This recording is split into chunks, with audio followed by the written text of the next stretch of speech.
I'm Sarah Carver. I'm the co-director of the Community Justice Worker Resource Center at Alaska Legal Services.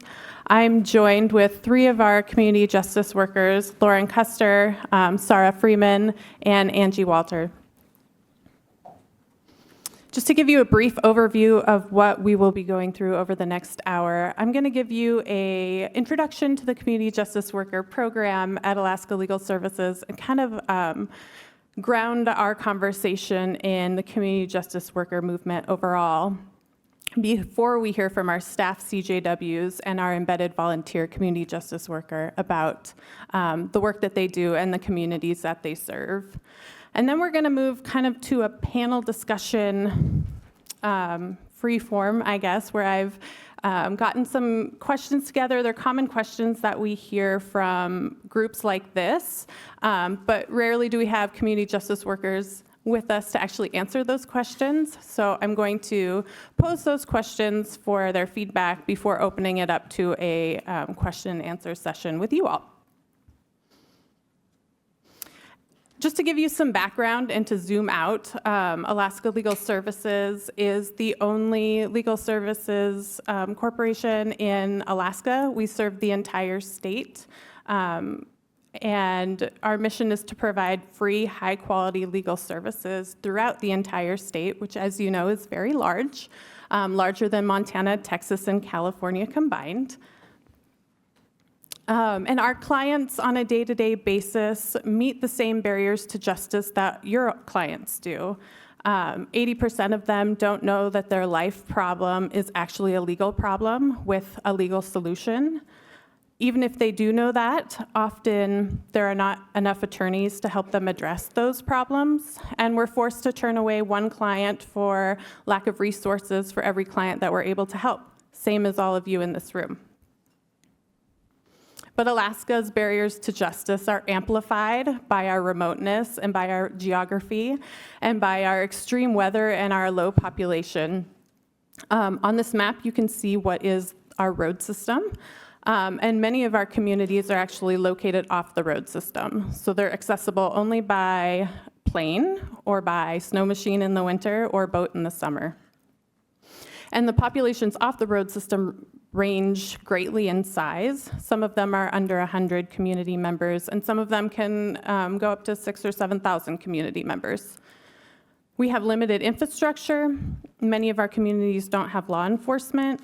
Many of our communities have limited access to broadband or internet at all. Cell service can be hard in some of our communities, and accessing a court system also can be a barrier for many of our most remote areas. I had a conversation earlier today, and again, just to zoom out in big picture, community justice worker term itself is still foreign for some people. They haven't heard the term community justice worker. So I wanted to make sure to ground our conversation in that first, and kind of highlight the work that a community justice worker does. A CJW, as you'll hear the term in this conversation and in others, is a legal helper that's been specifically trained to help people resolve their civil legal issues. They're locally embedded, they're connected to their community, and they're culturally appropriate. Why is a community justice worker a good choice to help address what is an ever-growing justice crisis? I think an analogy for me that has really struck home came from one of our community justice workers themselves, Linda Johnson, who is not here today, but she is an ALSC volunteer community justice worker. She's an Air Force veteran nurse. She's a death doula, and she sits on the board for the Alaska End of Life Alliance. And she analogizes her work, especially when working with folks at the end of their life, as to sitting in a car going through a very complicated freeway system where you have exits here and there and overpasses and bridges to navigate, and it's confusing and you're in traffic and it's overwhelming and you don't know what to do. As a CJW, she has the privilege to sit next to her client for the entire ride through that system, Whereas an attorney, oftentimes I'm hopping in for one little portion of that ride, and then maybe I can give directions for the rest of the ride, but I'm not there for the entire ride. I'm not able to help navigate the entire end-of-life process, but Linda is. And so that makes her work and her connection and trust from that client so much more important and easier to get that trust from the client than an attorney just hopping in for one exit. The Community Justice Worker Resource Center is something that we launched at Alaska Legal Services about a year ago now, a little over a year ago. And our goal is to develop curriculum and training that focuses on helping our rural community justice workers be effective in their work serving their rural communities. We offer online asynchronous training, but we also can do in-person hands-on training or a hybrid of both.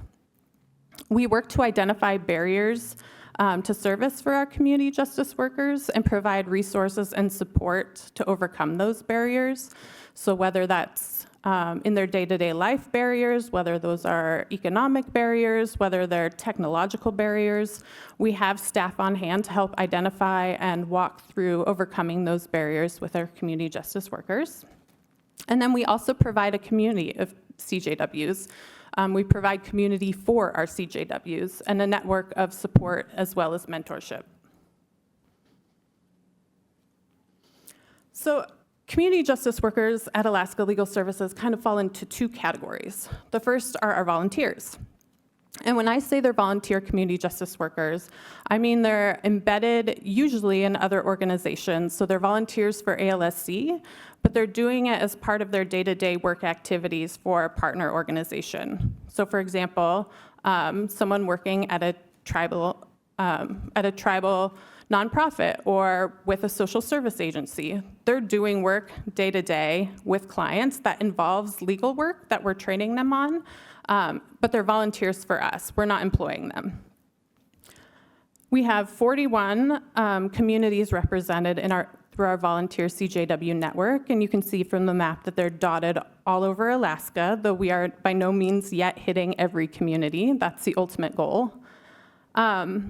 And we offer training in 5 categories currently for our volunteers, including SNAP, will drafting, Indian Child Welfare Act, debt collection defense, and domestic violence protective order advocacy. You can see our current numbers of who have completed these trainings and who are progressing through the trainings. Many of our volunteer community justice workers train in multiple areas of law, usually that correspond with what they're doing in their day-to-day life and with their employer in their community, but they usually don't take all of the trainings. An example of an embedded volunteer CJW for us is Angie, who you're going to hear from later today. She works with the Association of Village Council Presidents, which is a tribal nonprofit that serves the YK Delta, and she works as part of the Realty team. And as part of the Realty team, the entire Realty team at AVCP have taken the wills training. They do their own outreach to remote clients and to tribal members. They draft wills for their tribal members, and they work directly one-on-one with the clients that they serve. And in the last year alone, they've done over 45 wills for community or for members in their community, just in their small working group, on top of the work that they're already doing. And it takes them about 3 to 4 hours to work on a will with a client. We also work together to do will clinics where we have a mixture of community justice workers and attorneys going into rural areas to do this work. And so that's one example of how our partner agencies are working with our community justice worker project to reach clients that we otherwise wouldn't reach. The other branch of CJWs that we have at Alaska Legal Services are our staff CJWs, and you'll hear from 2 of those today. At ALSC, we have 7 full-time community justice workers on staff. They also start with the training modules that we've developed. So they do the online asynchronous training modules, and then we upskill from there, working hands-on working one-on-one with them through hands-on training. They have various backgrounds. Some come from social services, some have lived experience, some come from customer service backgrounds, and you'll hear Sarah and Lauren tell you a little bit today about their backgrounds. And then we grow them and their experience so that they will mentor the volunteer CJWs in their geographic area.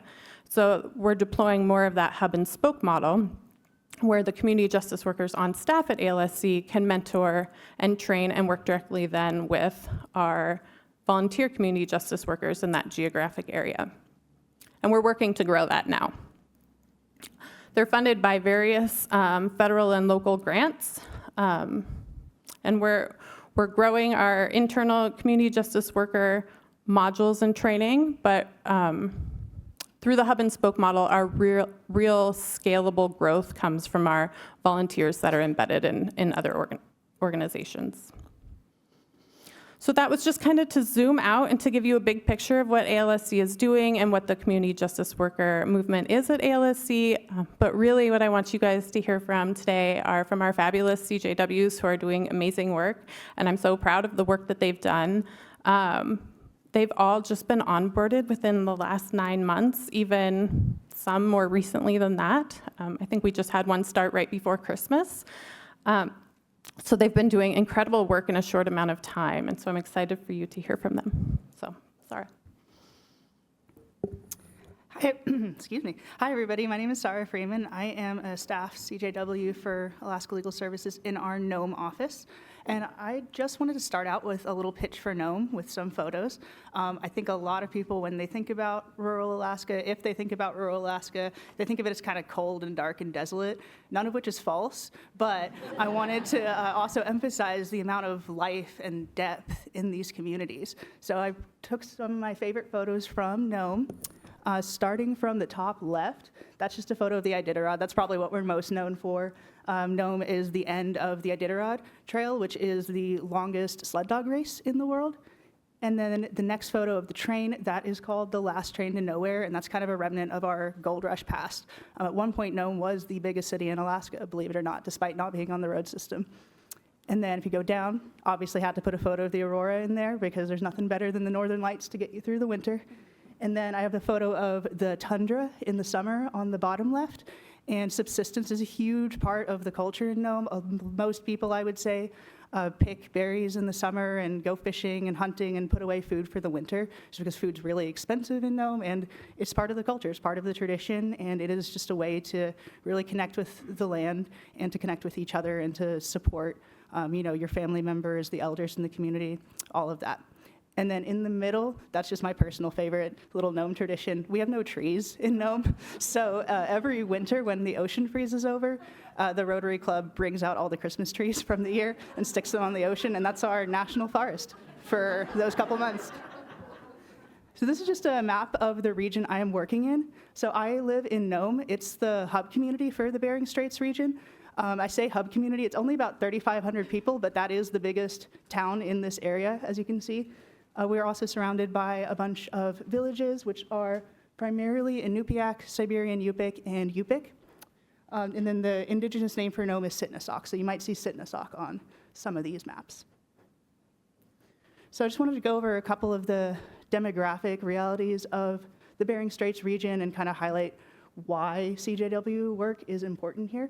So the Bering Straits is fairly small. It's about 10,000 people overall, but as you saw, it was really spread out. And none of these villages or towns that you saw are accessible by road. They are only accessible by plane or by boat or snow machine or sled dog if you're a musher.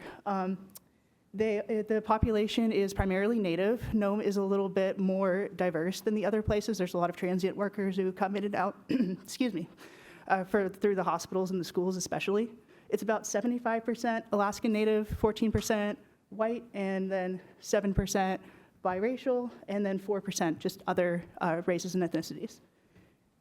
So as I mentioned, there are 19 total villages, none of which are accessible by car, and then climate change has had a really dramatic impact on the region as well, so several villages have had to be relocated over the past century, and several are in the process of hopefully relocating in the future to avoid further climate disasters on their population.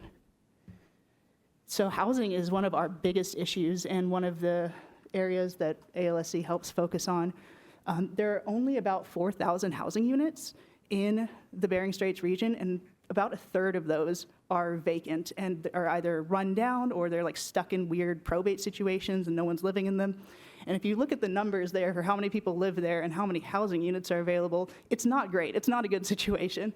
The other issue that we run into a lot is that there are about a fifth of people live under the federal poverty limit, but the federal poverty limit doesn't really account for how expensive everything is in rural Alaska. So food is significantly expensive, fuel is very expensive. When I moved to Nome in 2022, gas was $7.25 a gallon, and it was the cheapest in the region by far. So I want to talk a little bit about the case types I do and then the kind of outreach I've been doing. So I primarily focus on public benefits. That's partially because that's what we get the most applications for by far, and it's also because that's what I can provide the most service on, because I can actually represent clients in administrative hearings, which I can't do yet in regular court. So I mostly do SNAP benefits, but I've also done Medicaid, adult public assistance, temporary assistance, basically all the state programs that Alaska offers. Then I've also done a lot of advanced planning. I've helped draft wills for clients. I've helped with probate issues that people are having, things like that. And then I've done limited service on just kind of the whole wide variety of cases that legal services gets. So I've helped with eviction defenses, really limited service on like adoption, guardianship, things like that. The outreach, though, is what I'm most excited to talk about. Outreach is one of the areas in which I think CJWs can be really impactful. I know this is a technology conference, and the internet has obviously done great things for connectivity and how we can like relate to each other and who we can reach, but there are a lot of connectivity issues in rural Alaska. So last summer, all of our internet was supplied by a fiber cable, which snapped, and then we didn't have internet or cell service for like 3 months straight. It was really bad. None of us could do anything really. Basically, all of us switched over to Starlink at that time.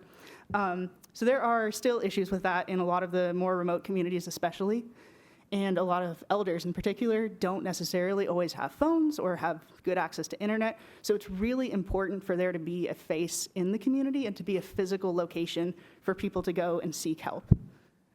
So part of what I do as part of my outreach is I work with all the agencies and organizations that exist in each of the villages. That can be the tribal offices, the hospital, the Norton Sound Health Corporation. I work with the tribal corporations as well. The state of Alaska. I used to work for the Alaska Public Defender Agency as a holistic defense paralegal, so I'm like really familiar with a lot of the civil needs that those clients are facing. And so having those referral systems set up for each of those organizations has been huge, because then those providers know, like, if there's a SNAP issue, or, you know, if someone's in the hospital and they're like getting close to the end of life and they want to write a will, they know that they can contact us.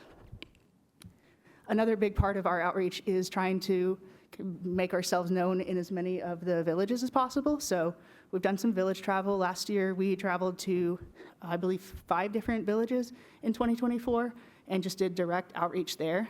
And some of that outreach kind of pays off right away. We have people show up and they just come and talk to us, and a lot of them don't know that they have a legal issue, but they're like, hey, since you're here, like, let me ask you about this. I haven't gotten my SNAP in a couple months. Do you know what that's about? And then I'm able to help them figure out that, oh, that's actually an agency error. And I've helped several people get back like over 6 months worth of benefits that way, because they just didn't know that that was a legal issue and that they could do something about it. But the thing that I love the most about doing village travel is kind of the ripple effects from that afterwards. I will scatter my business cards around when I go out to a village. I will leave flyers everywhere. And then the clients that we get will also kind of start referring people themselves. So I cannot tell you how many clients I've had who came to us because they say, oh, you helped my sister on this issue. You helped my uncle on this. Like, can you help me with this? Is this something you could do for me? And we get a lot of referrals that way as well, which I think is really empowering. I think that might all be all I had. Yeah.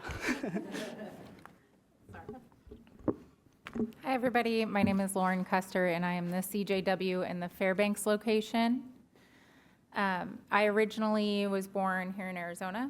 I was born and raised up in Flagstaff until I was about 19, and then I moved down to Surprise and lived there until I was about 20, and then I relocated all over the United States in a military family, and lastly landed in Tennessee, where I lived for 6 years before I came all the way up to Alaska to work for a different nonprofit that was centered on domestic violence and sexual assault prevention and victim advocacy.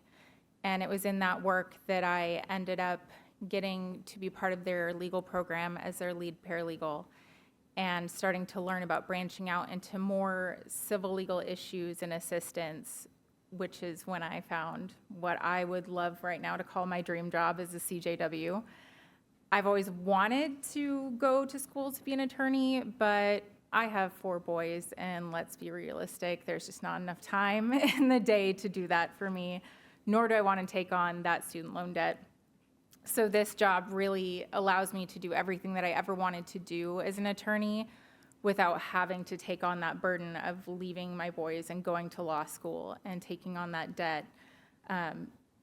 This was the perfect solution for me when I found it, and I ended up taking this job in March of last year, and it has been more amazing than I could have ever imagined to be able to provide that bridge to civil legal access for people who can't afford an attorney, can't access an attorney, don't know how to, or that there's resources available, because it's not just this small portion of civil legal help. It's very holistic and 360, where the resources and community connections that are made by our CJWs can link them throughout the entire community and solve more than just their civil legal issue. It can set them up on a path to tackle the other barriers that they have in their life, whether it's housing or getting in a job with employment or going back to school.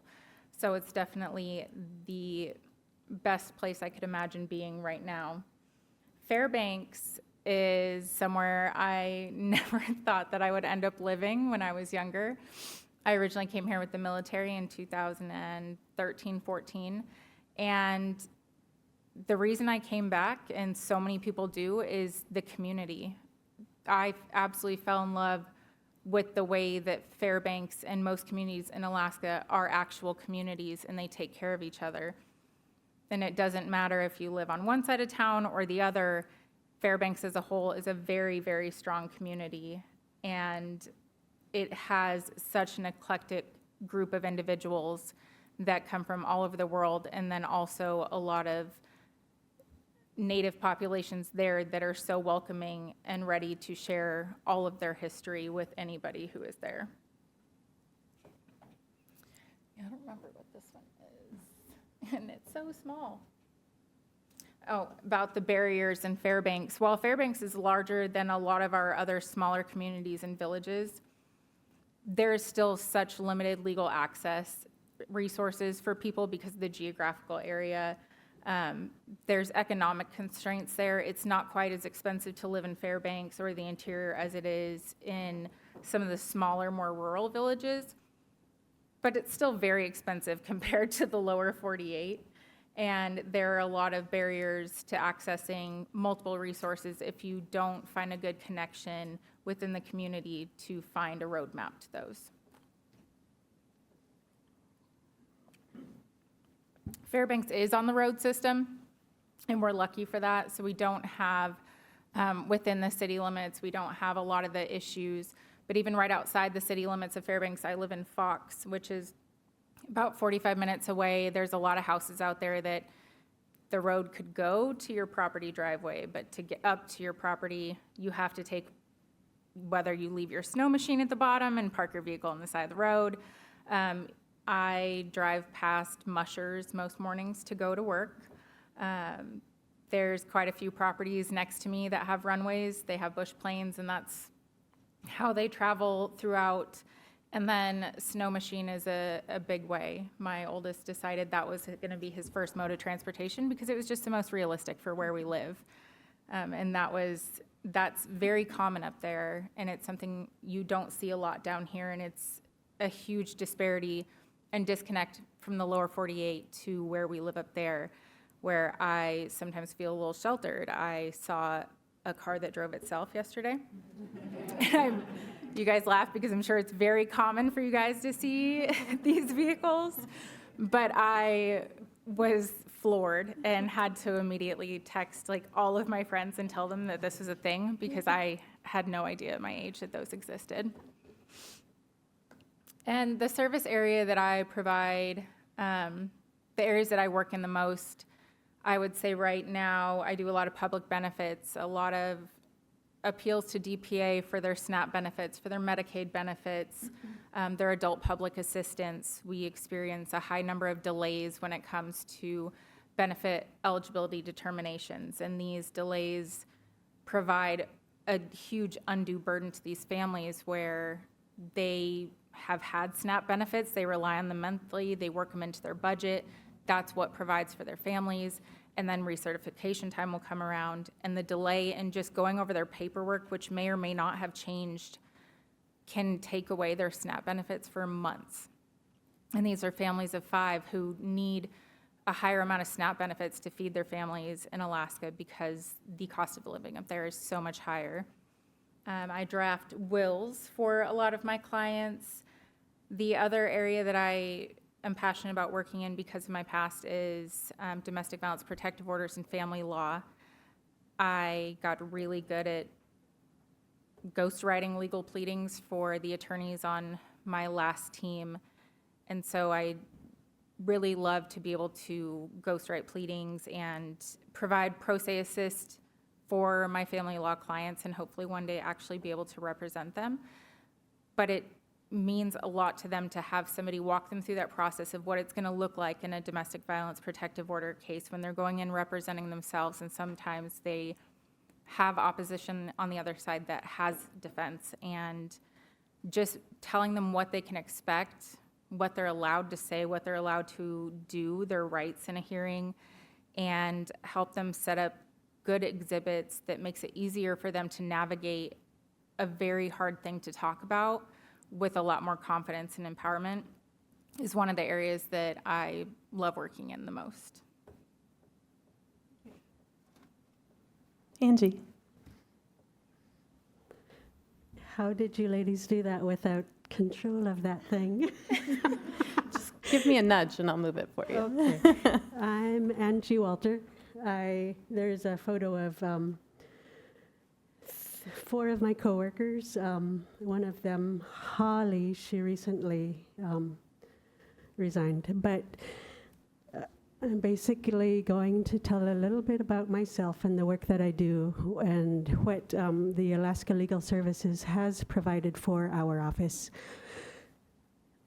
Bajung araw ko anaka Lucy Whitman ataka Unirchok George K. Whitman. When you recognize or give honor to your predecessors, you honor, in a way you honor yourself. So basically I said my mother is Lucy Whitman and my father is George K. Whitman, who passed away. There's a little bit of my work experience there. I think the prior work experience offered a lot to the last wills and testaments that I write now, because I worked a lot with documents and, you know, whether it be an insurance policy or acquiring a deed for a project to build a health clinic facility. Yeah, exposure to documents is what my background is. There's a picture there of the whole state of Alaska. The region I am from is from that orange colored in the western, yeah, right there. There's 56 communities in the area. I'm sorry, tribal entities in the area that we live in there. It's about the size of the state of Oregon, and Sarah said it's roadless, basically roadless, and you travel by air. This is a frosty and cold picture at the end of October. At the end of October, early November, a whole lot sooner than the calendar year where they say winter begins. I love berry picking. There's a picture of some of the berries I picked last summer, and there's a blueberry bush right there, and salmon berries. Just a few of the berries that we pick. There's also high bush cranberries and low bush cranberries. It's just awesome. There's a picture of my dog. I'm a proud dog owner. His name is Pyle, and that's one of his walks he goes on daily. And there's a photo there I wanted to share of the mighty Yukon River. We were on our way up to Kotlik. Kotlik is way above the Yukon too, like in between Nome and Bethel. And we did a trip with the Alaska Legal Services Corporation in Tuksuk Bay. And that's pictured there. If you can see, there's a community in there. It's the community of Chifornik. It's on our way to Tuksuk Bay with the ALSC. Basically, my work as a probate specialist with AVCP, or the Association of Village Council of Presidents, is document collection. Just like in any other field, that's documents, proving familial relationships. And now, thanks to the Alaska Legal Services Corporation, an 8-hour course with Alaska Pacific University, in addition to my other duties, I now write last wills and testaments. Of course, they're reviewed by Sarah. It's incredible. It really offers a lot. There's a list of the applicable laws that we work with in my job as a probate specialist. Basically, we work with federal Indian laws and native allotment lands. Native allotment lands and town site lots. Those are federally restricted Indian lands. There's an illustration of how fractionation impacts the land ownership with the probate cases that I work with. One of the cases that I worked with recently has up to 75 possible heirs. We don't determine who inherits. There's a federal official, a judge at the Office of Hearings and Appeals, that determines who will inherit with the documents and information that we collect. But fractionation is a huge issue. One of the other costs too, when that our department deals with, is appraisal costs. There's just rising costs and appraisals needed, because each parcel, in one of the other slides, shows that each parcel of land, it costs about $5,000 just to get an appraisal. This is one of the documents we use as in our probate cases, and the very first question asks, does the decedent have a will? And just with the fact that the decedent has a will, there's no appraisal necessary. So that's a huge savings for our probate costs. It makes a huge difference. There's an example there of when somebody passes away and has a will on the right side, rather than having those six new landowners for causing the huge fractionation issues. There's one heir each for each parcel, and it isn't really clean cut just like that left side. one of those six probable heirs may have deceased also and left 10 kids. So it's usually that way where there's superfractionation and a lot. That's how the land ownership numbers increase. One of the things is that I wanted to mention that last wills and testaments does not fix all the issues that we have with probate, but it's a huge step. And for that, we're very thankful for the Alaska Legal Services Corporation. Because, I mentioned that earlier. My interest as a probate specialist, it has a huge impact, not for myself right now, but for each last will and testament for the next generation of probate specialists. They will have less documents to collect in order to move that probate case forward and less information. So it's not going to benefit me, but in the future, it will benefit the upcoming probate specialist in a generation or two.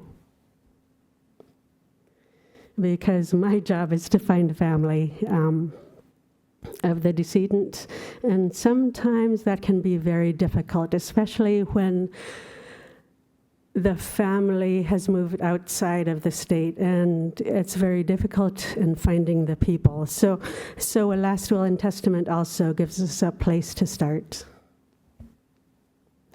And for that, we're very thankful for this cooperation, this partnership with Alaska Legal Services Corporation. Thank you. Thank you. I should say, too, we're also so thankful for the partnership with ABCP and other organizations like it. We wouldn't reach the clients that we do without that partnership. If we did it in the traditional way that legal aid traditionally works, if an elder or a landowner even recognized that a will was important in the Western sense of the law, one, that would be a feat, right? Because many people don't understand what impact a will could have on their future generations and honoring their family members. And even if they did and came to the probate department, and then they would come to us, could you write a will? And be like, sure, we can write a will, but we need you to actually figure out the land ownership situation, because we don't have access to those records. We don't have BIA access. We can't see who the heirs are for generations. So we'd still have to go back to you, and then we'd work, and then it'd be so much back and forth. When now an elder that is reached by your team can, first of all, learn about the importance and how it honors their family and their traditions from people who know the families and the traditions, and they can work with you directly, who they already have a relationship with. And then I can just look at the will and say, and they crank out so many wills, it's shocking. And when I review them, there are no notes. That is generally my response, because they do such an amazing job. They've been trained, and they do it so repetitively and work so closely with the clients that there is very little need for a me, if any need for a me. So that should give you a good broad overview of what some of our CJWs are doing in Alaska, both on staff and when they're embedded at community organizations. So I have a few questions that generally get asked from groups that I'm going to pose to you guys, if you would oblige, and then we'll open it up to the group. So one question that we get quite often is about training. So what have you guys found particularly helpful in your training, and what has made you, in your view, most effective to do the work that you do? So maybe I'll just reverse it and start with Angie, if you don't mind. Working as a probate specialist, I started actually several years ago and left the work for a while. So reading last wills and testaments, that's been a part of my job. and like reading the Federal Register as, like a grant writer, details. Sarah? So I took all of the modules that Sarah mentioned at the start of the presentation, and those were really helpful, but I think what actually helped me the most was the follow-up support that ALSC provided. So we had an all-staff conference last October in which we got to do like a mock fair hearing in in front of an administrative law judge, and that was super helpful to me because I hadn't been in court before. I'd never represented anybody on anything, so it was just a way to kind of like ease those nerves in a like very low stakes setting with not a real case. So that I found super helpful. And then just having access to attorneys who are like always willing to oblige and like helping me figure out what I need to write in a particular motion or sending me a template of something they've already done, and just being available to answer questions. So being on staff at ALSC has helped a lot with that. The modules that we took are interactive, and you actually get to put your feedback into case situations, and then get feedback from that, which was very helpful for me to actually retain the information and get direction on whether I was actually comprehending the point of the different modules.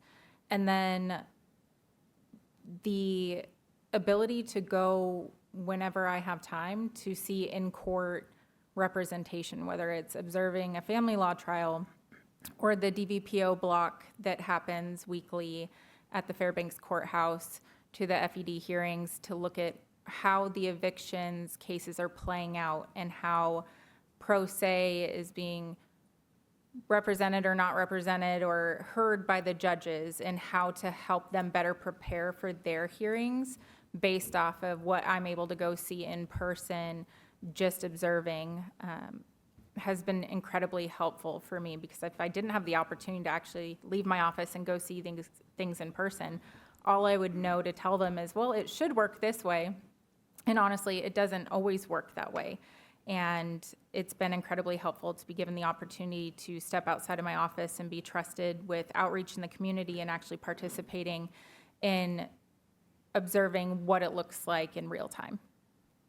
That's great. So it sounds like asynchronous online training is really great as a first step, but there needs to be some sort of human or not even necessarily in person, but live follow-up to that. That's helpful. How has your background, you three all have very diverse backgrounds and come from diverse places and live now in very diverse communities. But how has your background within your community or within your previous professions helped and informed your current work? Let's go this way. Oh, reverse this time. Yeah. Obviously, my previous history in family law helps greatly in that area, and that's where I find most comfort. Stepping outside of that into the public assistance sector, probate, SSI, SSDI was a lot different for me. I was very nervous to branch out to that. It didn't feel comfortable, but working with people in that capacity, knowing how on a basic level to work with people who are experiencing any kind of barrier when it comes to accessing justice was a huge help for me. And now I really love the fact that I can work across the board, because burnout is a lot less. So as I mentioned, I came from the criminal side of the legal system. I was a holistic defense paralegal for the Alaska Public Defender Agency before I came to ALSC. So that was helpful in a lot of ways. It's part of my job, like the regular, like what you think of as a paralegal, part of my job helping out in like trials and answering all the phone calls, looking through all the discovery, all that sort of stuff. That really helped me in like high stress situations, and it helped me figure out how to kind of manage client expectations and how to deal with clients who are going through really traumatic situations and are experiencing a lot of emotions and may not be handling those emotions the best that they can when they're on the phone with you. So having that background and like kind of already knowing how to de-escalate situations, that's been super helpful, because it's not, honestly, civil is not nearly as stressful, but there are absolutely high stress situations if someone's like getting evicted from their home or something like that. That's not an easy thing to be going through whatsoever. That's very traumatic for that client. So kind of knowing how to approach that has been helpful. And then the other half of my previous job was just social work type stuff, just a lot of referring people to the appropriate organizations, helping them get into treatment, doing all these things. And for that, I had to do a lot of networking in the community, and that's been incredibly helpful in my current role as well, just knowing, okay, who are the providers here, who are the mental health clinicians, who are the reentry coordinators, who are the police I need to be talking to, who are the public defenders, who are all these people who are all also interacting with my client, and like, how can we all come together to best support this client while maintaining confidentiality, of course. But yeah, having that ability to know who are the players in the community, who's going to be the best referral for this client who maybe needs some like immediate material assistance that I just can't provide. That's been a really big part of my work as well. One of my prior work experiences is as a personal lines auto insurance agent, and you know what you're selling, and that kind of goes in line with writing wills. I don't know if, yeah. I think our clients having access to you three as a CJW is a unique benefit. And there are things that you provide as a CJW that either wouldn't be provided in the same way by an attorney or wouldn't be provided at all because there'd simply be nobody there if you weren't. So I'm curious, how have you seen how have you seen a client working directly with you benefit them? I'm not phrasing that very well. How have you seen the result of a client benefit them because they had access to you as a CJW? Maybe that's a better way to put it. Let's start with you, Sarah. It's your Yeah, turn. I guess it's my turn to start. So NOME is a great example of how people wouldn't have access to justice as much if I wasn't there, because we don't have an attorney in the office right now. I'm the only case handler in the Bering Straits region, and there are other attorneys around ALSC who can take NOME cases, but they're obviously overwhelmed with their own cases in their own community, and so that a lot of times, if it's not something I can take, it just nobody takes it. We just have to reject it. So I sort of touched on this when I was talking about my outreach, but I think the biggest direct impact I've seen is when I've gone and done direct outreach with clients where they're at. I have, especially, I like to do outreach in the local shelters, and so I've met clients there who, just because I'm there, they start talking to me, and then it comes out that they've got this legal issue that they didn't know about, because why would they think it was a legal issue? It's just the whole system is just so non-intuitive, I think.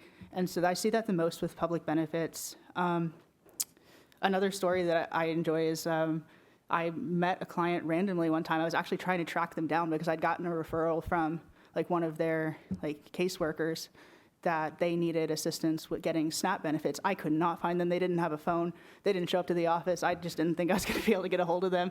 And then I ran into them randomly on the street. And I was like, oh, amazing. I need to talk to you. And then I gave them my card, made them come to my office, and they ended up getting back, I think it was 4 or 5 months worth of SNAP benefits, which is a huge thing for someone who isn't employed and where food is so expensive and so hard to come by. And so, yeah, being physically in the community just makes everything so much easier in terms of client access. Okay, my example would be the cultural relevance. One of my last will and testament clients, he had no children, but he had grandchildren. How can he have grandchildren without having any children, right? This is culturally relevant in the Yupik culture, that your nieces and nephews are your grandchildren. The young man he's not very young, he's probably in his 70s. He didn't have any children of his own, but I understand very well that his nieces and nephews, by his brothers and sisters are his grandchildren. So just knowing the cultural relevance and applying it to his own last will and testament. I love that. I think for me, the examples that I've seen in my office, specifically in the interior, getting to work with a CJW where maybe there isn't access to an attorney, or especially in my office, we just don't have enough attorneys in the area or in my office to take on every single case that comes in, whether it's family law or it's public assistance benefits, and being able to take on those cases where this was the end of the road for them. They didn't know how to help themselves. They couldn't figure out how to find somebody to help them, and their last rope to throw out was to reach out to ALSC and see if ALSC had anybody who could help them. And you see a lot of the people in the community when I do outreach at Stone Soup, which is our local soup kitchen, that they just give up. They don't want to pursue it further. They don't think they can. They don't know their rights. They don't know how to find help. And so they eventually hopefully reach out to us. And I've seen so many people that reach out to us and then we're elated that there's a CJW who wants to help them with their case. And I do have a little bit more time than a typical attorney who's taking these cases, so I can go a little bit more in depth than when a case may open up and it starts as one thing, and then through spending time with these clients and talking to them, and they open up about other issues, which they're not aware are also civil legal issues. It's just another life issue for them, and being able to help them in more than one area and knock down multiple barriers at once, that clears away some of the road to future success for them, has been the best thing I've seen come from this. They feel like they have gotten more help in different areas than just, this is the one issue you can present and you have to stick with that, because a lot of them are very much interconnected issues. One led to another, or some just coincide naturally. So being able to have the opportunity to tackle more than one issue for clients has been, I think, one of the most positive things for them and myself as well. That's great. I think what I'm hearing too is being connected to your community is ultimately so important for our clients, and being able to reach our clients on the street and being able to talk to our clients and understand that what is happening in their life affects their civil legal issues in a way that other people outside the community might not understand. And being able to spend enough time with clients to really delve into what one issue presents could be a catalyst for many other issues. At ALSC, we have a weekly case review, and we always talk about joys. And I will say, working with you guys and our CJWs and 41 other communities is such a joy, because you can really see the impact that you have on our clients' day-to-day lives, and it's so important, the work that you're doing. So I'm very grateful. So I think we're at 10-ish minutes. I wanted to make sure we had time for any questions online or in person. So let's do that. Oh, and there's a mic in the back. And if it's online, I will repeat the question diligently before answering. Yes. So, how is the private bar nice to you? I feel a little bit like in our state, they hardly have accepted that legal aid is existing, and we've existed for 50 years. So I just wonder what the reaction is like. Is it they recognize that there's a unique situation in Alaska, and maybe they're nicer to you, or are there struggles there? I think there is a broad recognition that people in rural Alaska especially are simply not getting served. There are no private attorneys, or there are very few private attorneys in rural Alaska. So that's one that I think the bar recognizes a unique situation. We have a waiver in Alaska, Rule 43.5, which allows community justice workers supervised by ALSC and certified by ALSC to practice law in court.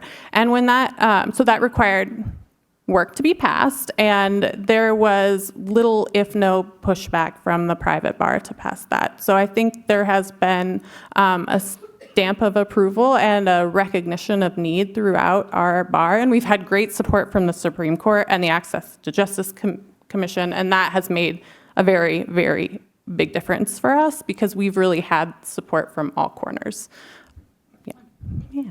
Yeah, Devin and I were thinking along the same lines, and I love that y'all gave us that rule and the yes, attached. Yeah, I was yep. just looking at that. That was super Great. helpful because this is so great. The legal profession is gatekept so much when it doesn't need to be. I was curious too. The university that you mentioned and that's mentioned in the rule too. Their role in this and what that partnership looks like for the training.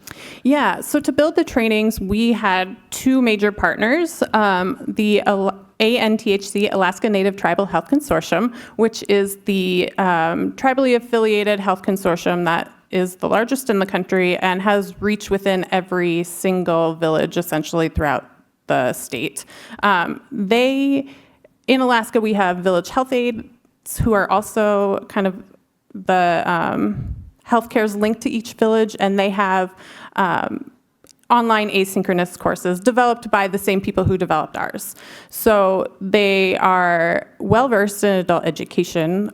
They're well-versed in access to online courses in very, very remote areas. And being tribally affiliated, and they are culturally appropriate and were able to help us make sure to incorporate appropriate cultural information into our trainings. So that's our one major partner. Alaska Pacific University is the other, and they're also a local university that is tribally affiliated, and they host the trainings on their online education system, Blackboard.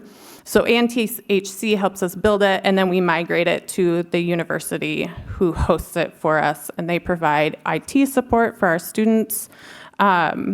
They change course. We're on a semester system, so they make sure each semester opens up and does that work for us. And both of those, people often ask, like, what partnerships are important when you're trying to do something like this, and I will say it probably differs depending on where you are, but the key really is finding the partnerships that are essential, and for us, those two certainly were. Yeah. How do you handle supervision of the cases for your non-staff CJWs? Yeah, so all of our all of our clients that are routed to volunteer CJWs are ALSC clients, and so we are ultimately responsible for the work product of our volunteers. Because we are training on discrete legal issues, so like bite-sized legal issues like SNAP, many of the cases are very similar in fact pattern, and so the CJWs get very, very good at it. And so it's like a bell curve of the amount of supervision required.